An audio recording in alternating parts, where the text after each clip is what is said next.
There have been a lot of things in my life that I feel like I've manifested for sure. There's things that I've prayed about, things that I've visualized, written down over and over and over again, almost hypnotized myself to believe were a reality. And every time I've done that, those things have happened in my life. Your brain doesn't know the difference between reality and something that you imagine so vividly that it can't tell the difference. If you can put yourself in a position where like you can see, feel, smell, taste, believe that something's already occurred in your life, it doesn't have a choice. It gets pulled into your life. And people that are way wealthier than me, way smarter than me, way more successful than me, the universe, God, Jesus, like prayer, meditation, all of that stuff works. You don't have to know why it works.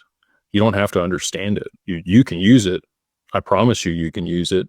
And it works the other way too. If you think that bad things are coming in your life and you focus on the negative and you focus on, things that you don't want to happen, guess what starts to happen in your life? Those things, it works both directions. And I know that that's hard if you're living hand to mouth and your only focus is survival and you're paycheck to paycheck, to be able to pull your head up out of the sand and daydream.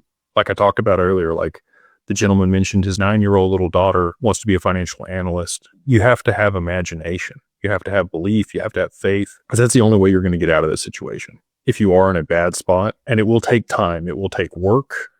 It's not like it's just write it down and it magically happens. But if you do write it down on a consistent basis and that's what you focus on, the opportunities that were already there in your life, you'll start to notice them and you'll start to capitalize on them. Because if I told you to find red cars, how many red cars are you going to see? You're not going to see, a bunch of black cars. You might see a few black cars, you might see some white cars, but you're going to find those red cars if that's what you're focused on finding, right? But if you're not focused on it, like, can I tell you a different color?